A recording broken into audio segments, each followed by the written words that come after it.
Chapitre 40.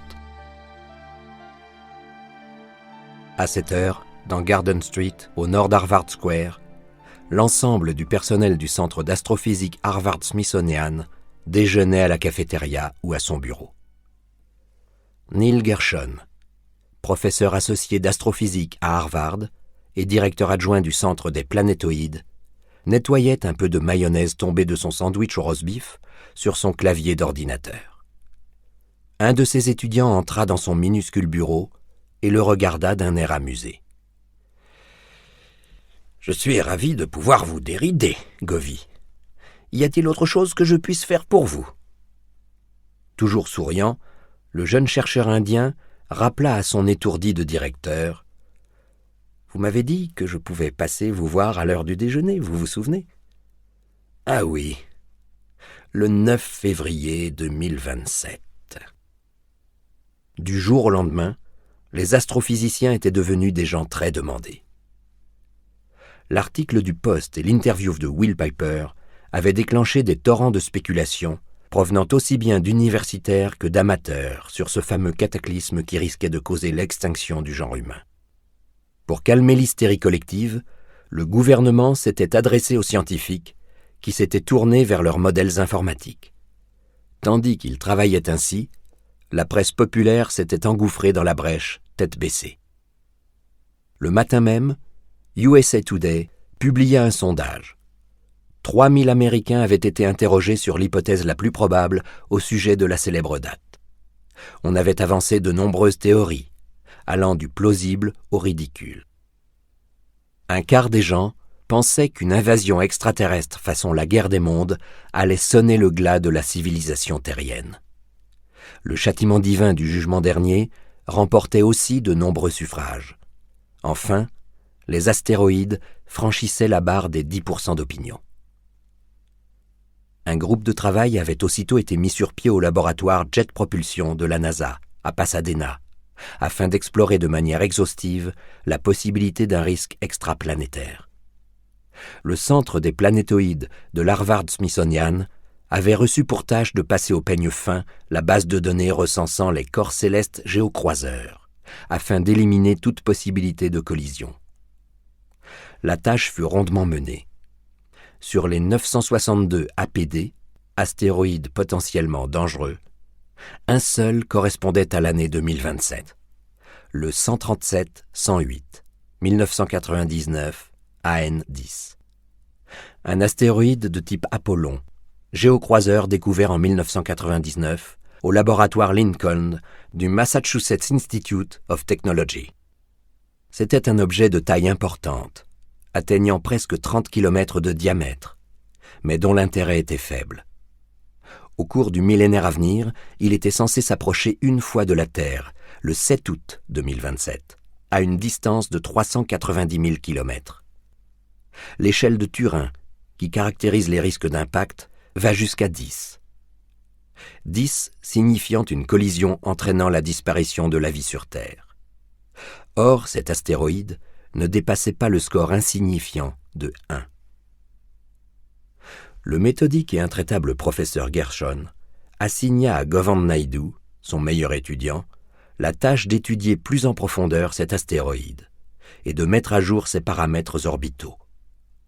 La NASA étant prioritaire, Naidu put donc sans attendre avoir accès au télescope du site de surveillance de l'espace de Maui et de l'observatoire du mont Palomar, dont la taille atteignait 1,20 m de diamètre, pour mener son étude sur le 137-108.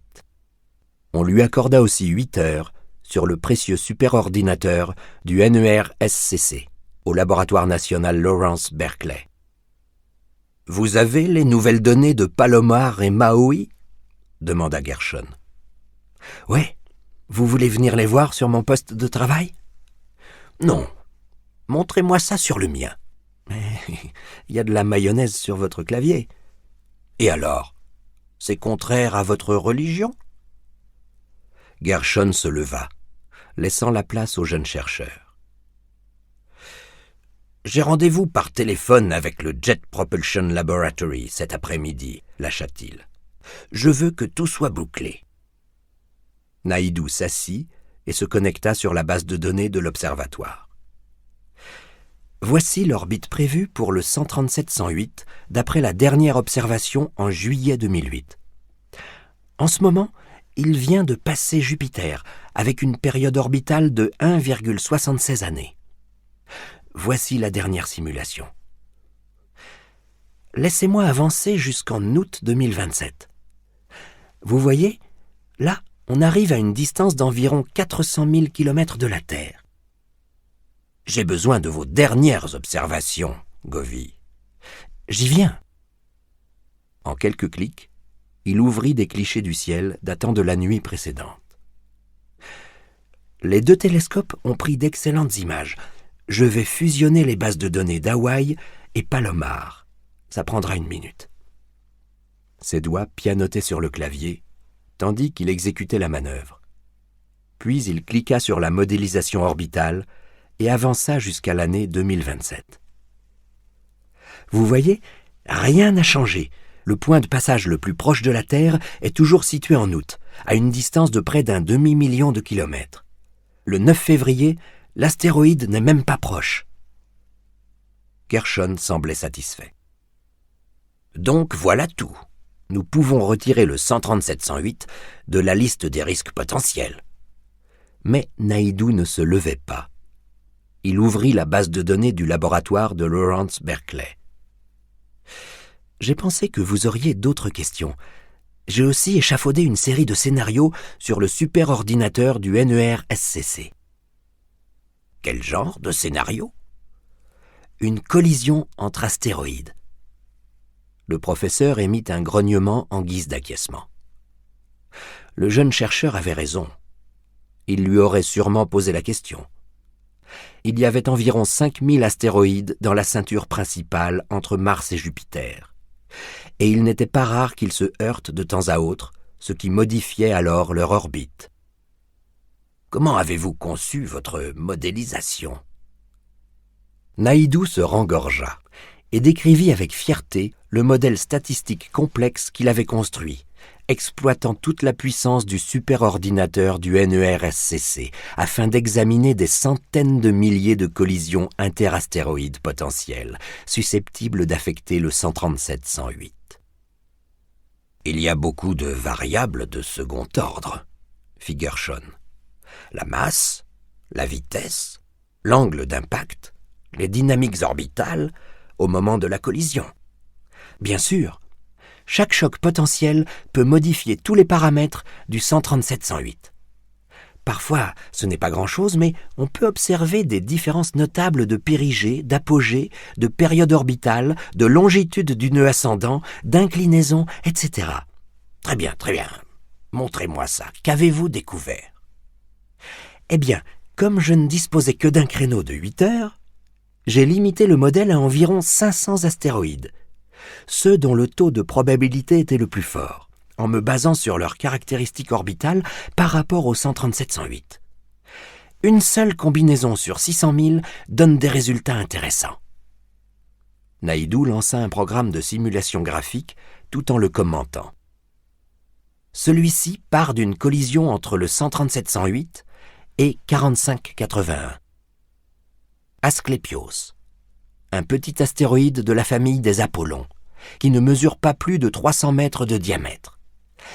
Il est passé à environ 700 000 km de la Terre en 1989. Mais même en cas de collision, ça n'aurait pas été une grosse affaire, ricana-t-il.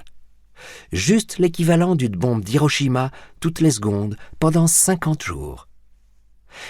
D'après cette simulation, Asclépios est heurté par un autre corps céleste, ce qui perturbe sa trajectoire, et il entre alors en collision avec le 137-108 près de Jupiter en mars 2016. Naidoo lança la nouvelle simulation. Voilà ce qui arrive alors.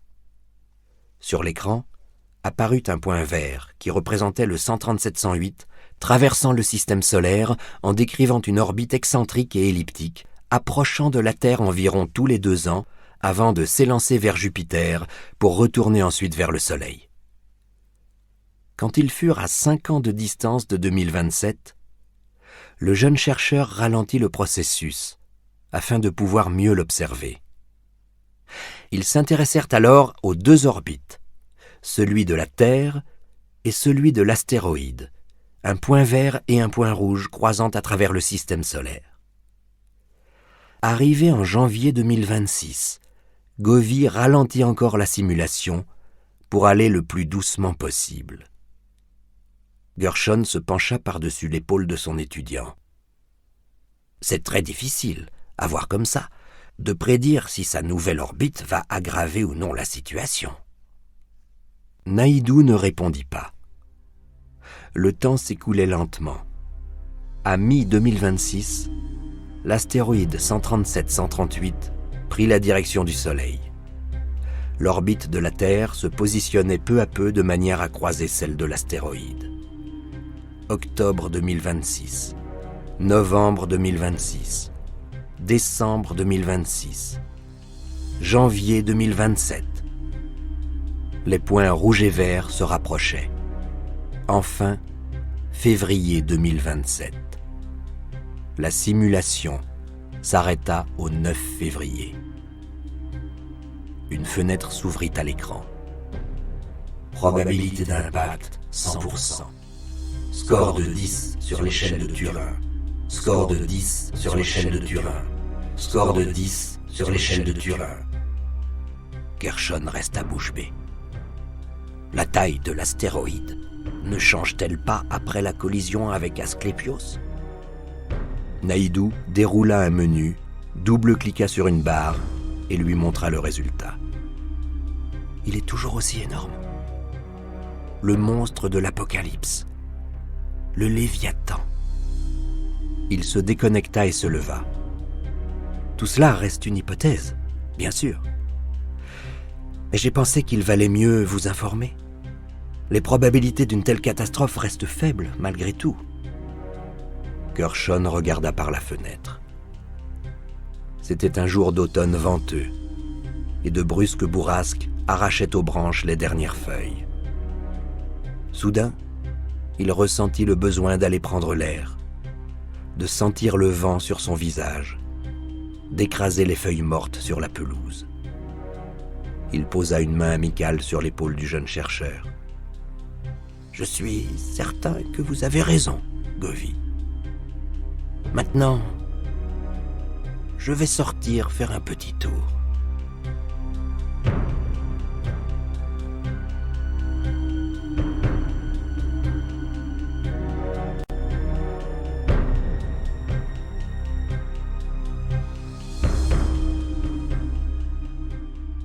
Deux semaines plus tard, Caracas, Venezuela. Chapitre 41. Le tremblement de terre, de magnitude 8,8, frappa à 11h05. L'épicentre se trouvait à 20 km à l'est de Caracas, le long de la faille d'El Pilar. Au moment de la première secousse, la journée était belle et venteuse, le ciel d'un bleu laiteux, traversé de petits nuages pressés. 40 secondes plus tard, le soleil était noyé dans des geysers de poussière de béton, jaillissant au-dessus des bâtiments municipaux, des écoles et des immeubles, soudain empilés les uns sur les autres comme des crêpes. Les conduites de gaz détruites alimentèrent aussitôt de furieux incendies, attisés par le vent, qui se propagèrent à travers tout le quartier historique d'Altamira, puis le parc central. 80% des 300 000 décès eurent lieu dans les premières secondes. Des enfants, des femmes, des hommes, impitoyablement écrasés sous l'acier, le verre et le béton. Ceux qui étaient prisonniers des éboulis allaient mourir de déshydratation. D'autres seraient fauchés par les terribles répliques qui allaient s'ensuivre, sans oublier les incendies qui feraient rage pendant les 72 heures suivantes. L'afflux d'informations transforma soudain le réseau sismographique mondial en arbre de Noël. Et le laboratoire américain du Centre sismologique Albuquerque, à Caracas, classa aussitôt le tremblement de terre dans la catégorie des séismes majeurs. Puis, suivant le protocole, il prit contact avec la sécurité intérieure des États-Unis, le Pentagone, le département d'État et la Maison-Blanche. Dans l'anneau C du Pentagone, au cœur du bâtiment, le secrétaire à la marine en fut très vite informé par une vague assistante du secrétaire adjoint à la défense. Lester l'écouta, grogna en guise d'acquiescement, puis raccrocha. Il avait passé 2 ans à préparer les opérations de ce jour fatidique, et maintenant, rien ne se déroulait comme prévu. D'après le plan de mission, il aurait dû à cet instant descendre dans un bunker de l'état-major au sous-sol du Pentagone pour autoriser le Southcom, le commandement sud des forces armées des États-Unis, à donner le signal du début des opérations à la 4e flotte. Celle-ci devait en effet être positionnée au nord d'Aruba, engagée dans des manœuvres militaires en compagnie de la Royal Navy britannique. L'ordre lui serait donné de foncer vers le Venezuela, première étape de l'opération main tendue. Les principaux membres de l'opposition et les dissidents de l'armée vénézuélienne se seraient auparavant retirés à Valencia pour échapper à la catastrophe. Ils seraient ensuite ramenés en hélicoptère à Caracas sous la protection d'un corps expéditionnaire américain et en moins de 24 heures, un nouveau gouvernement verrait le jour qui serait favorable à Washington. Rien de tout cela n'arriva. À lui tout seul, Will Piper avait dynamité l'opération main tendue. Après la publication de l'article du Washington Post, le vice-président avait de toute urgence convoqué un groupe de réflexion et décommandé l'opération. Aucun ajustement, aucune modification, une annulation pure et simple. Il n'avait rencontré aucune opposition. Toute personne dotée d'un cerveau aurait fait le lien entre cette opération et la zone 51. De manière rétrospective, les événements auraient semblé téléguidés, ne devant rien au hasard. Une aide humanitaire serait donc sur le champ acheminée par avion, et la prompte réaction des États-Unis serait saluée avec joie par le président vénézuélien encore sous le choc. Il ferait vœu de reconstruire Caracas et continuerait de mener son pays sur la voie du socialisme. 2 ans pour tout reconstruire. Lester soupira, regarda son agenda et informa son secrétaire qu'il sortait. Il avait tout son après-midi de libre. Aussi décida-t-il de se rendre à son club pour y jouer au squash.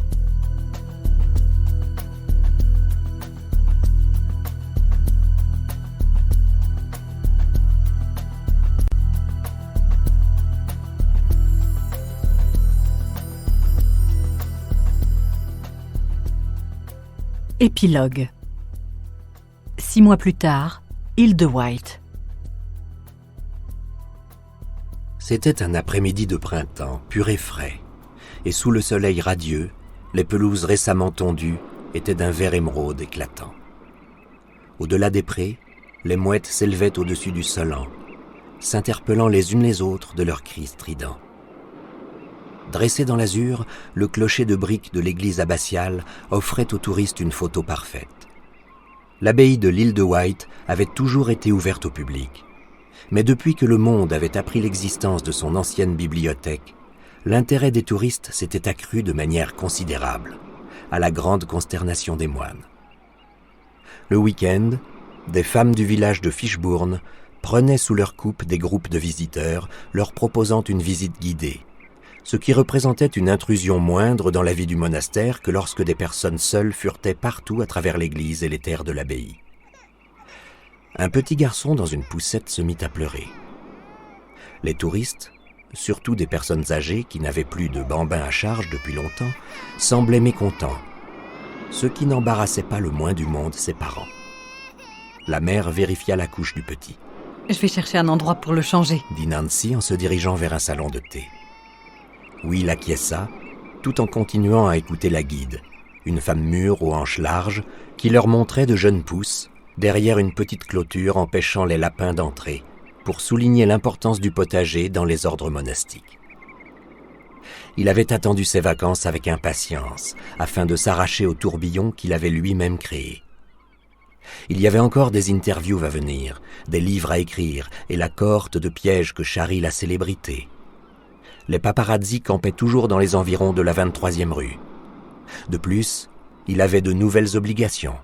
Alf Kenyon, qui avait bien récupéré de son horrible blessure, allait bientôt partir dans une tournée promotionnelle à l'occasion de la sortie de son livre sur Jean Calvin, Nostradamus et les documents de Cantwell Hall. Il avait demandé à Will de participer à certaines manifestations, et celui-ci n'avait pu refuser.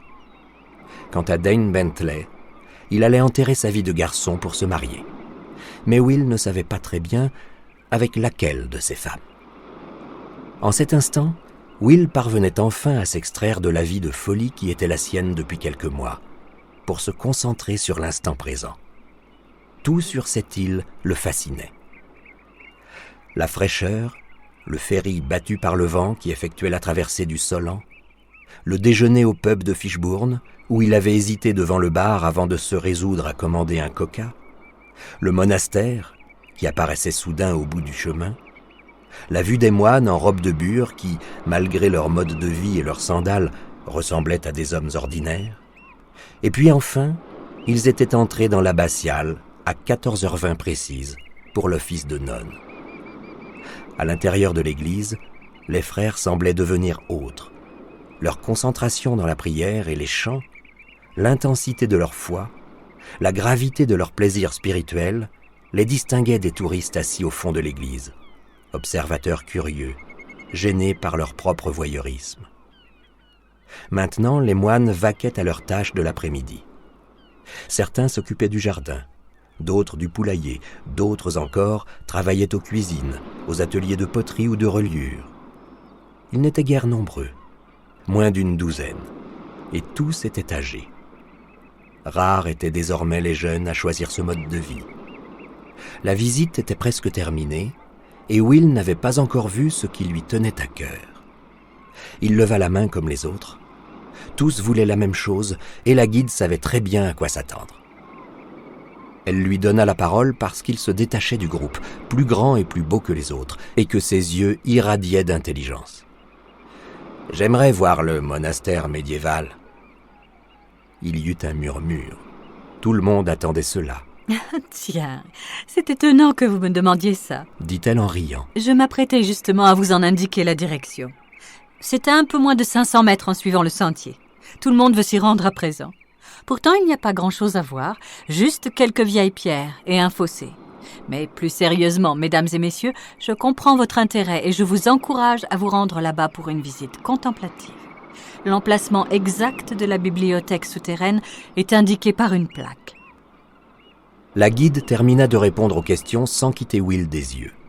Et quand elle eut terminé, elle vint vers lui, scrutant son visage. « Merci pour la visite, dit-il. »« Je peux vous poser une question à mon tour ?» Il hocha la tête. « Est-ce que par hasard vous ne seriez pas Will Piper, l'Américain qui a fait la une à propos de toute cette affaire ?»« Oui, madame, c'est bien moi. » Oh, je le savais, fit-elle radieuse. « Voyez-vous un inconvénient à ce que j'informe l'abbé de votre présence? Je pense qu'il aimerait vous rencontrer. » Dont Trevor Hutchins, seigneur évêque de l'abbaye de l'île de Wight, était un homme corpulent, aux cheveux blancs, débordant d'enthousiasme. Il mena Will et Nancy jusqu'au mur en ruine du monastère médiéval et demanda s'il pouvait pousser Philippe pour faire un petit tour au jeune homme. Il insista pour leur raconter à nouveau tout ce qu'ils avaient déjà entendu sur le pillage et la destruction de l'abbaye lors de la réforme d'Henri VIII en 1536. Les murs démantelés pierre par pierre et emmenés par bateau à Cowes et Yarmouth pour y construire châteaux et fortifications. Du grand complexe ne demeuraient que des fantômes, des murs rasés, des fondations. L'abbaye moderne avait été construite au début du XXe siècle par des moines français qui avaient utilisé la brique rouge pour ressusciter les traditions séculaires, choisissant de bâtir le nouvel édifice non loin des anciennes terres consacrées. L'abbé lui-même se trouvait là depuis presque 25 ans. Il était arrivé jeune homme, après avoir fait ses humanités à Cambridge. Au-delà d'un tournant, les murs en ruine apparurent. Les vestiges étaient disséminés à travers un champ, surplombant le détroit du Solent, laissant voir la côte sud de l'Angleterre, de l'autre côté de l'étroit bras de mer. Les façades de pierre polies par le temps s'étaient transformées en moignons, où apparaissait encore la base des fenêtres et des arches. Des moutons broutaient parmi les vestiges. « Voici l'ancienne abbaye, » fit l'abbé. « Vous vous attendiez à ça, monsieur Piper ?»« C'est très paisible. »« Tout à fait. Nous avons de la paix à revendre ici. » Il leur montra les murs de ce qui avait été la cathédrale, le chapitre, les dortoirs. Un peu plus loin, de place en place, s'élevaient les restes de l'enceinte de l'abbaye. Où se trouvait la bibliothèque ? Elle n'était pas ici, mais un peu plus loin. Il semble l'avoir tenue à l'écart, ce qui n'est guère surprenant. Will tenait Nancy par la main quand ils arrivèrent dans un pré verdoyant où apparaissait une vaste dépression profonde d'environ 1 mètre. Sur les bords, un bloc de granit recouvert d'une plaque de bronze venait d'être posé. L'inscription était simple et austère. « Bibliothèque de l'abbaye, 782-1297 ». Debout devant la plaque, l'abbé déclara « Voilà le cadeau que vous avez fait au monde, monsieur Piper. J'ai lu tous vos exploits sur le web. » Nancy éclata de rire en imaginant les moines surfant sur le web. « Mais oui, nous avons l'ADSL, se rengorgea-t-il. « Tout le monde n'est pas de votre avis, fit Will. En tout cas, ce n'est pas une malédiction. La vérité est toujours un bienfait. Je trouve très rassurant tout ce qui concerne la bibliothèque. Je sens la main de Dieu à l'œuvre, qui jamais ne faillit à la tâche. Je suis lié à l'abbé Félix et à tous ses prédécesseurs qui ont protégé et nourri avec zèle cette grande entreprise comme une orchidée délicate qui périrait si la température était d'1 degré plus élevée ou plus basse. J'ai pris l'habitude de venir méditer en ces lieux. « Est-ce que vous vous inquiétez pour 2027 ?» demanda Nancy. « Ici, nous vivons dans le présent. Notre communauté a pour objectif de travailler à la gloire du Seigneur, de célébrer la messe et de prier les évangiles. Par essence, nous nous soucions exclusivement de connaître Jésus-Christ. 2027, les astéroïdes et toutes ces choses ne nous inquiètent donc pas. » Will lui sourit et expliqua à son tour. « Si vous voulez le savoir, je pense que tout ce tapage à propos de 2027 est une bonne chose. Le monde tout entier va être complètement absorbé par ces histoires de météores. Comme ça, ils penseront à autre chose qu'à se faire la guerre. Pour une fois, nous avons un objectif commun. Qu'on sauve notre peau ou pas, de toute façon, je pense que les années à venir seront la meilleure période de l'histoire du monde. » Au-dessus de la poussette, l'abbé se tourna vers Nancy. « En tout cas, voici un beau jeune homme qui a de bons parents et un bel avenir. Je vais vous laisser à présent rester aussi longtemps que vous le voudrez. » Dès qu'ils se retrouvèrent seuls, Nancy demanda à Will. « Tu es content d'être là ?» Son regard se porta sur la dépression, en contrebas, et il se prit à imaginer les scribes aux yeux verts et aux cheveux roux, qui pendant des siècles avaient œuvré sans dire un mot.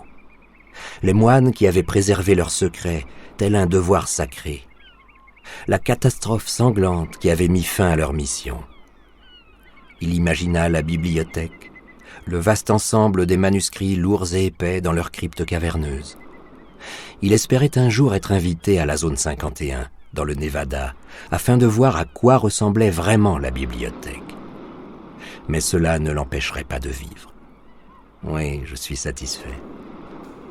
Et je le suis plus encore parce que Philippe et toi, vous êtes avec moi. Son regard s'éleva au-dessus du pré, vers la mer. Mon Dieu, que cet endroit est paisible. Ils demeurèrent un moment jusqu'à ce que le soleil commence à se coucher. Ils avaient un ferry à prendre, puis un long trajet. Dans un cimetière familial du pays de Shakespeare, il était une tombe, sous un pommier, où Will souhaitait se recueillir avant de rentrer à Miami, où Nancy allait prendre son nouveau poste. Et puis, elle avait là-bas une maison tout entière à décorer. Quant aux eaux chatoyantes du golfe du Mexique, elles attendaient Will pour de longues parties de pêche.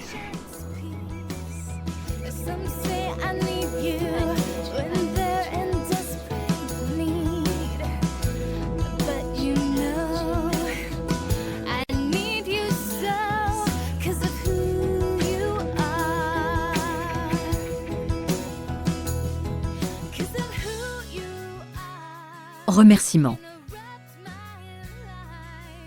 J'éprouve une infinie gratitude envers Steve Kasdan. Sans son intervention divine, le livre des morts et le livre des âmes ne seraient peut-être pas arrivés à leur terme. Je remercie aussi ma première lectrice, Gounia Laroche, pour ses commentaires sagaces, ma formidable éditrice, Lisa Keusch, ainsi que toute l'équipe des éditions HarperCollins. Enfin, comme toujours, merci à Tessa et Shane pour m'avoir soutenu à la maison.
Nothing else to